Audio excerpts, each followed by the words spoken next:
Hey, Keepers, what do you say? What do you know? It's a Keeper coming at you from the man cave. Alrighty, how y'all doing today, man? Well, I want to talk about keyboards. Just keyboards. As you can tell, I got the disease. And, there's keyboards that you buy and they're just okay, But there's other keyboards like you'll keep for as long as you're on the earth. A good example would be my Korg Triton Studio. This is a 76. Man, I love this thing. This keyboard, I've used it out, not a lot, but it's just a monster. But it's my writing tool. I write on this. And and actually, I got so dependent with this, I went out and I bought a Korg Cronus. So, God forbid something would happen to the Triton, I would have the Cronus to back it up. But it so happens that the Cronus didn't sound as good as the Triton.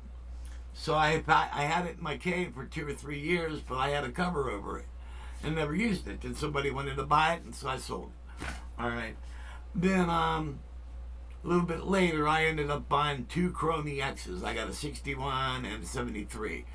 So if something would happen, I got the Chrome EX 73 that I could write. And the Chrome EX 73 is my baby Cronus. It's got Triton sound. Matter of fact, you could even buy the Triton package for the Chrome EX. So I could put all the Triton sounds into it. So, but, blah, blah, blah.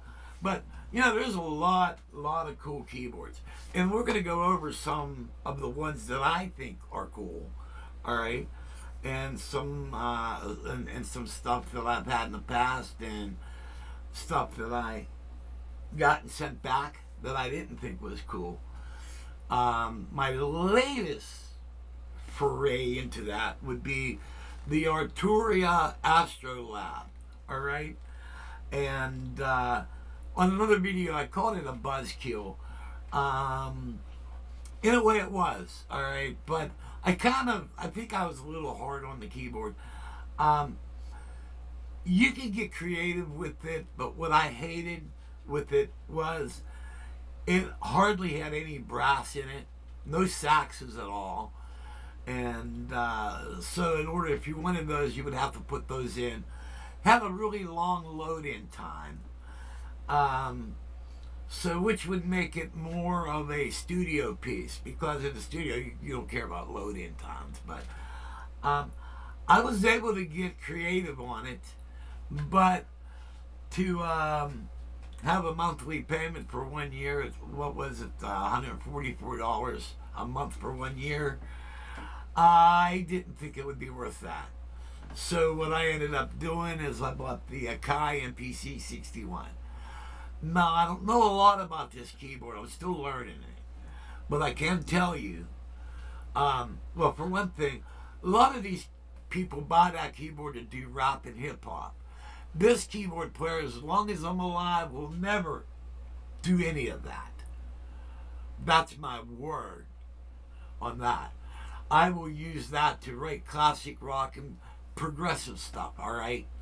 And but the more I play on the Akai MPC 61 key, they make these names way too long.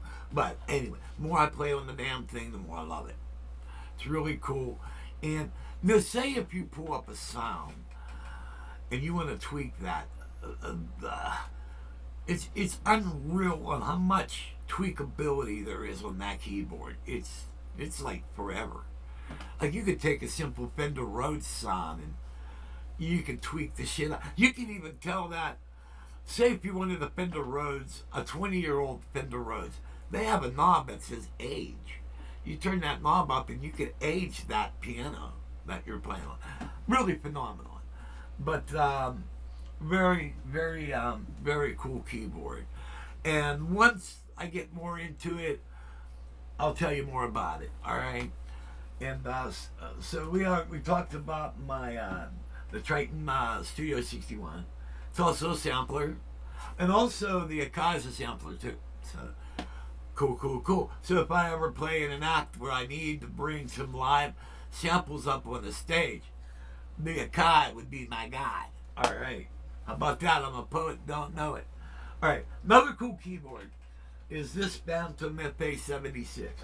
This is the original Phantom. This is the first model that they came out with. This keyboard is a monster. Trust me, it's a monster. The brass section on it will knock you off. It will knock you to another galaxy, man. It's got lead guitars on it that they rival lead guitar players, and that's coming from their mouth. They go, wow, you play guitar better than me. And but I use this a lot in my writing. So, and these are two, I guess, would these be vintage? It's 2024, and I don't know what makes it. I know they're about 20 years old, I believe. And so I don't know, but maybe one of you could answer. Another cool keyboard is this puppy up here. Let's move the camera and let's see. Yeah. All right. This is they call it a vocal ensemble keyboard. And I gotta bring this up a little bit. And you can do stuff. It's got like a classic Roland.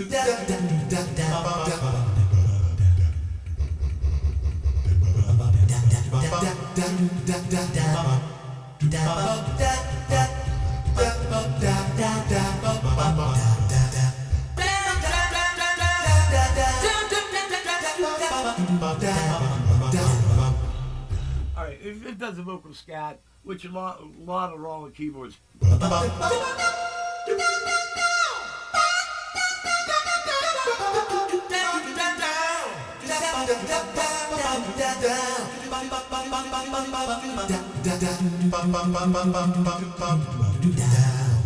Alright, but if you take that off, then you can do like let's kill this and bring this up and drop that down an octave.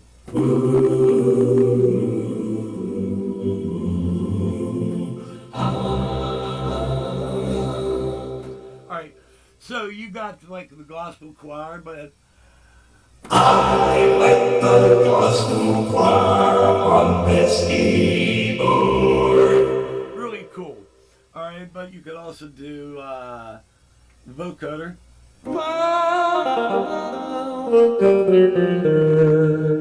I really like this.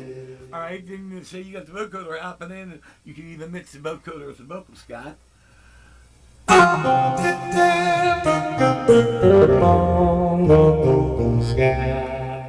Bring it down an octave. Have a little too low.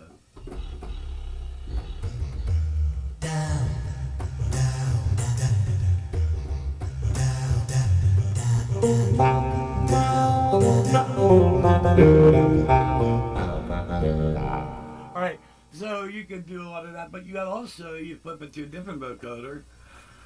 We have the vocal scat on it.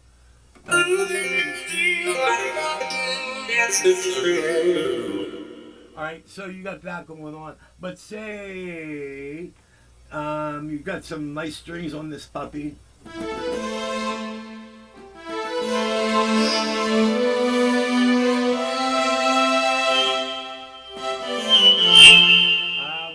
We're feeding back. Bring this volume down here a little bit. My studio monitors are right here, so I'm too close to it. We'll set this up.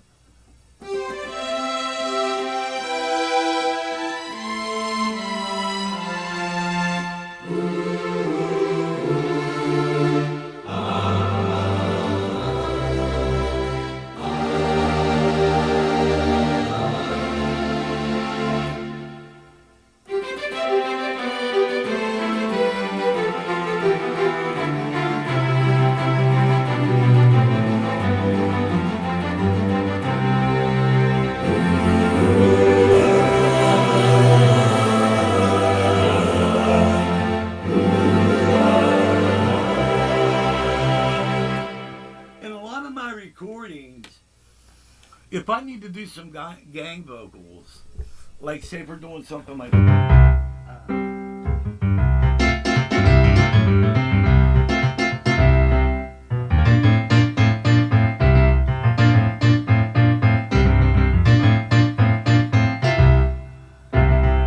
you got that. There's the rose and the piston glove. Like I love the one you went. There's the rose and the piston glove with the eagle flies with the dove. You can't be but the one you love, the one you will, the one you will. So you could use it in your recordings for gang vocals, like.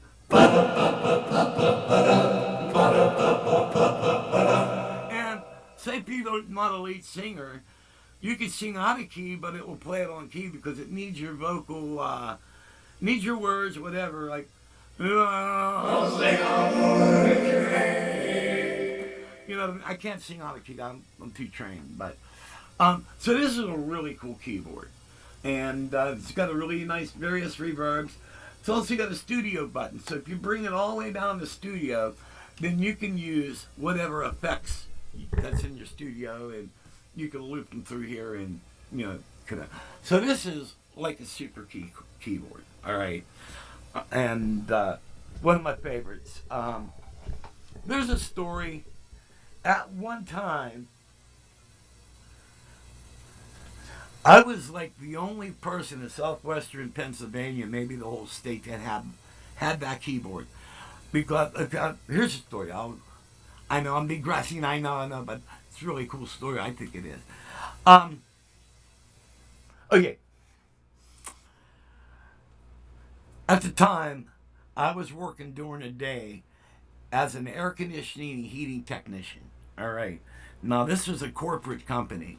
So I was making, I think like 38.75 and 38.50 an hour. All right, and every year they have a thing called profit sharing. All right, and so at the end of the year they hand you your profit sharing check, and I think I got a check for like $25 or $2,600. All right, something like that. All right, and I'm like. You know, it was at the end of the day, and all us techs, we all had our own little desk where we would come in and do our paperwork, and I'm sitting there, and I'm like looking at this check. Also, the guy who played bass in my band, Ricky Dorenis, he's dead now, but Ricky and I played in the same band, and we're also best friends, all right? His desk is right next to mine, and we're sitting there, and we're going like this with our checks. And I'm going to Rick, I'm going, Hollywood music. And he's looking at me and he's going, oh yeah. And and I seen a video, YouTube video with Ed Diaz demoing this keyboard. And I says, hey Rick, remember that vocal keyboard? I showed you the video, and he goes, yeah. And I says, I'm gonna go get it. So I called up Hollywood Music, and I asked them, do they carry the VP 550? And they said, yeah. And I says, do you have one? And they said, yeah. And I says, okay. And I said, what time you're open to? Blah, blah, blah, yada, yada. All right, so Ricky parks his van, and we ride up in my van. We go all the way up Hollywood Music. And so meanwhile, Ricky's going over to bass gear because he's a bass player. He's looking at all these basses. I think he wanted to buy a Paul McCartney bass. So blah, blah, blah. He's off over there doing that. And I said, hey, I want a VP 550 Roland. He goes, well, they're not out yet. I says, well, I just called, and you said you carry those. He goes, yeah, but they're not in. I says, but I asked if you had one, and you said, yeah. Well, they're not in yet. Well, anyway, so I'm bummed out. Well, oh wait, this wasn't Hollywood Music. This was Pianos and Stuff Music, or In Stuff Now is what they're called. Anyway, they have a gigantic selection of keyboards, like maybe I think 3 or 4 aisles, long aisles of keyboards. So I'm kind of bummed out, and Ricky don't care. He's busy looking at his Hoffman bass. Is it Hoffman or Hoffner bass? Anyway, he's over there looking at basses, like, you know. Ha, keyboard for you. And so I'm over there. I'm playing. I think I'm a Jupiter 80 or something. I'm playing on. And the salesman comes over with another guy, and he says, "Hey Keith, I think you should meet this guy." And I shake hands with him, and I'm not quite sure. I can't remember back that long, but I can't remember. It might have been Ed Diaz, and this before I really seen a lot of his videos. I only seen him do that one demo, but I don't think it was, because I would have remembered that. But anyway, it was a sales rep for Roland, and he goes, "Guess what?" And I says, "What?" And he goes, "I have a brand new Roland VP 550 in a box, never opened. I'm supposed to go to New York to demo this." He goes, "I really don't feel like driving all the way up to New York from here." And he says, "I'll tell you what, I'll sell it to you." No, they were asking $12.99 for it. And he says, "I'll sell it to you $11.50 with no taxes." All right. I said, "Sold." So I did get to come home with the Roland BP 550. And I guess a lot of people were interested in it because they were telling people that I bought one, because I'm kind of known in the Pittsburgh area, that stuff, because I've been around forever and blah, blah, blah. And so I had people calling me up and asking if they could come down and demo it. So that went on for like 3 or 4 months until they finally delivered the keyboard. But that's the story about this keyboard. So, but anyway, let's get back on track here. You know what I mean? I start talking about something, I get off track, so, either you guys could love me or hate me, but that's the way I do things. Okay. Now, let's talk about some other stuff. More joy of toy. All right. Well, during the 90s, I was playing like crazy. I came off the road, because during the 80s, I basically lived on the road. I was playing with the Bogues, and I did some things with Frankie Valli. I did a short tour of Three Dog Night. And then when I was living in Jacksonville, Florida, I played with guys from Skinner, played with guys from Molly Hatchet, a couple other ones. I got to get high with Tom Petty, hung out with Tommy. And there's a story there, but I'm not going to tell it. That's a long one. And bunch of Southern acts and a bunch of things, I had a good manager. He hooked me up by a good agent. And so whenever a tour ran out, man, he had me another one booked. So I was playing with all type of people. And so I was kind of like a hired gun. That's exactly what I was, But the only bad thing about that, you're a hired gun, so what you are is a robot. All right, so if you're lucky, you might have a couple solos, but mainly you're just reading the charts and that's it. And during the 90s, I was using, for grand piano, I was using a Roland A30 controller, and it was a 76 note controller. And in order to get a really good grand piano sound, I was using a Korg M3R module and a Roland U220 module, and I would MIDI those two together. The Roland module was really good mid-range wise and on the low end, but it really kind of sucked when you get up on the high end. All right, and the Korg was really sucky on the low end, but immaculate on the high end. So when you put the two modules together, they both filled each other's gaps. And my grand piano, I should say rock piano, grand piano, was off the charts. I got a lot of comments about that. All right, well, at the beginning of the 2000s, the start of the millennia, or whatever you want to call it, person came in and he bought all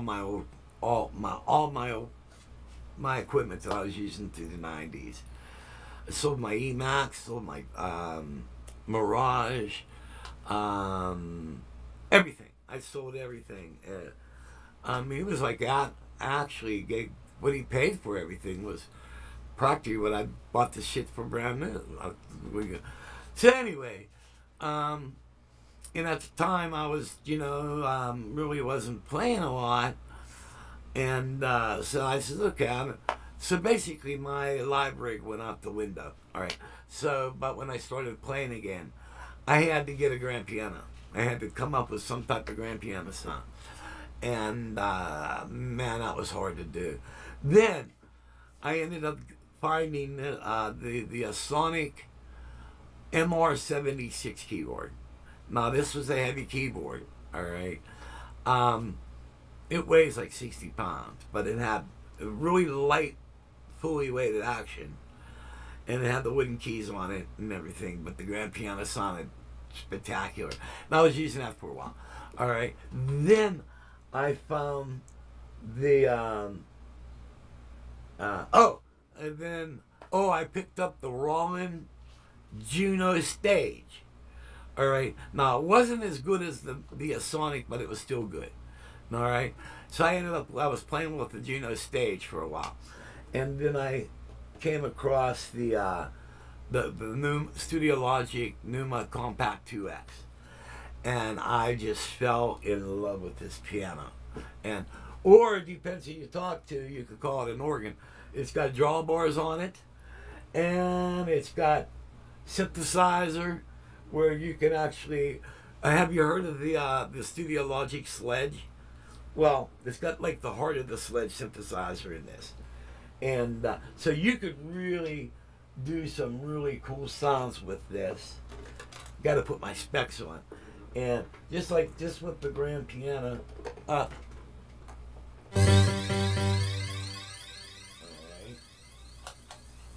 All right. Now the grand.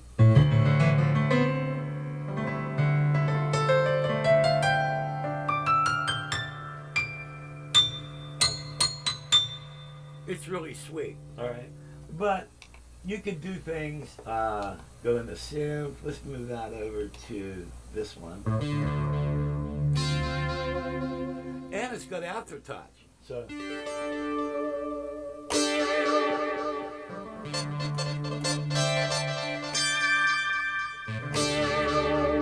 What's really nice is Rocky. My dog is throwing stuff at me.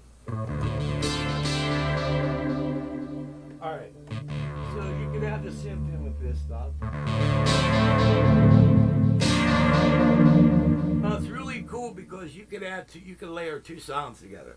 So you say if you take this synth, which is this, all right, we'll kill that, and we're going to go to sound A, and we're going to bring up synth again.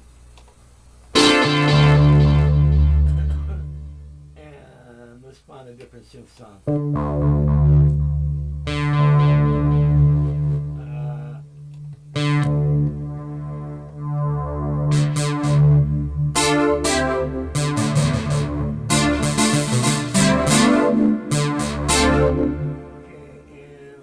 This volume down a little bit. Then we'll bring in the second synth. All right, bring that volume up a little bit. So you can put the two together.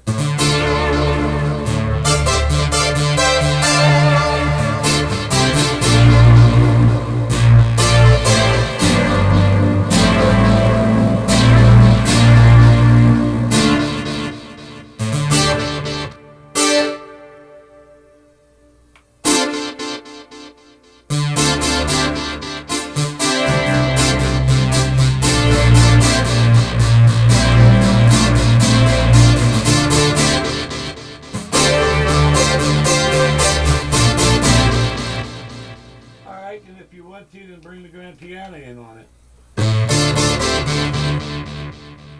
Okay, and what we're going to do is bring that volume up, synth down, up, wrong one. Okay, and hit this button. All right.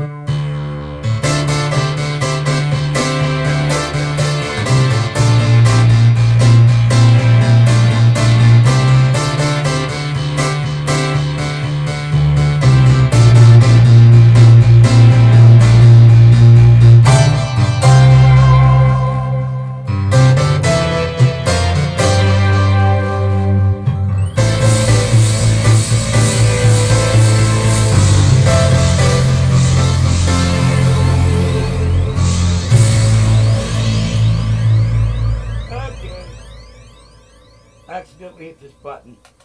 All right, I made a button. All right, And what it does is you come out of your main keyboard that you're playing, and then you take the other end of the cable, it's a MIDI cable, and you plug it into another keyboard. So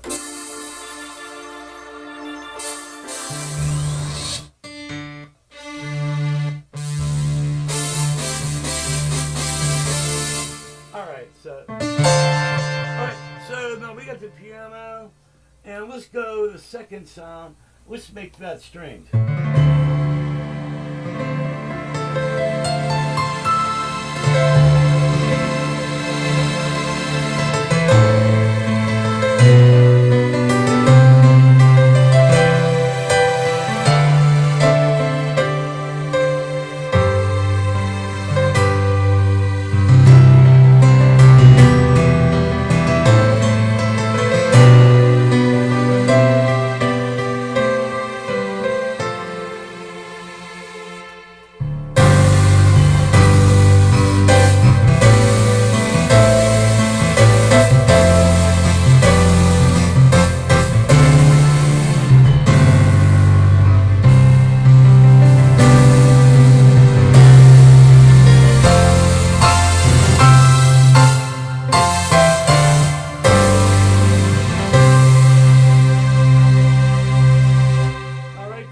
Added the third sound by my pedal.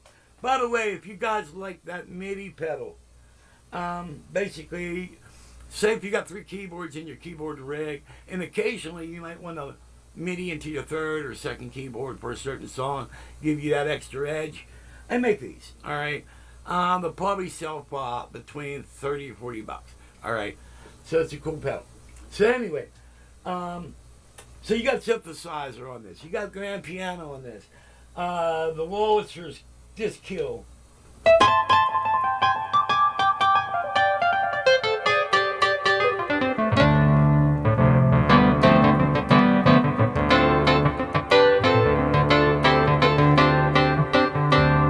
if you add the synth in with it,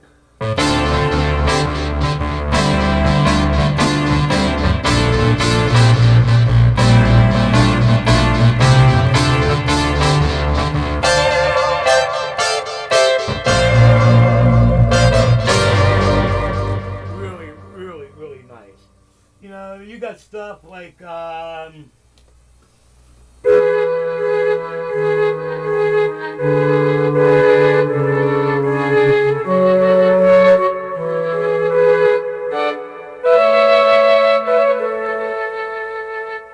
nice if you add, well here, let's put this on the bottom sound. There we go. And we'll go up on the top, and we'll go up electric piano.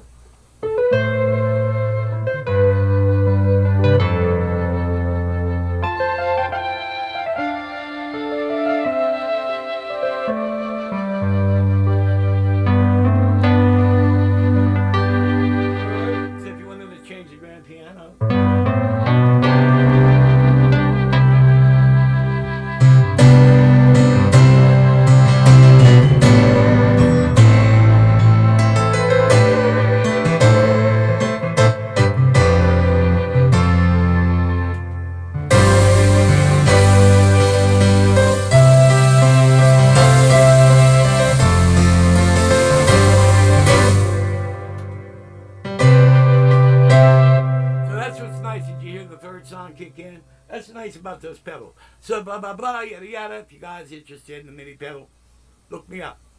Okay, so this does all that. You got string. Now if you go, now actually this is like my grand piano for playing live, but this got an organ with drawbars on it, and it's badass. And I have a video playing this organ through a Leslie and comparing it to my Hammond B3. It's really really good organ. So. Some people use this for their organs, and I use it for piano because I got arthritis and I can't play a fully weighted keyboard. So, and if you guys, have you ever played a Nord 6D, their 73 note version, the Nord 6D keyboard? This plays exactly like that. Why? Well, Studiologic is owned by Batar. Nord uses Batar keypads. That's why those two keyboards play alike. All right, you got strings, you got brass, you got horn hits. It's got a really good lead sax on this thing. I mean, it's got all type of stuff. Really, all right. It's an 88. It's got aftertouch on it. I think you could buy one brand new for under about $850. All right. And there's a newer version of this out now, which has more polyphony, and they added another engine to it. So it's actually better than this one. All right. So this is a cool keyboard. All righty. And you know what? I'm going to have to call this video Volume 1 because I've been kind of going in detail on these things. All right. So I think what I'm going to do is I'm going to end this video here. And then when I get more coffee and stuff, I'll do a Volume 2. All right. And we'll talk about this bad boy right here. All right. This is the Roland VR09B. All right. B, I think the only reason why this is a B because it has a battery compartment. So if you have the regular VR09, I think the only difference is mine has a battery compartment, yours don't. Nanny boo boo. If I'm wrong about that, tell me. Maybe this does more than what the regular VR09 does. But okay, so we've been blah blah and yada yada in for 31 minutes and 22, 23, 24 anyway, seconds. So I'm gonna end this right here, and then we'll do a Volume 2. And so far, but these are some of the cool keyboards. And also, hey, if you guys are looking for a good keyboard group get on to and join, well, if you see my page, right below it, it has like a blue address. That is the Keyboard Talk link. So if you click on that link, that will take you right to Keyboard Talk. Come on up, join. It's a private group, no rules. No rules except, well, be polite and no politics. You know, life is full of bullshit. And all we want to do on the page is talk about keyboards. All right, so that's it. If you want to sell something, you want to promote something, whatever, you can do whatever you want. It's everybody's page, okay? Okay, guys, that's all I got for you right now. Stay tuned for Volume 2.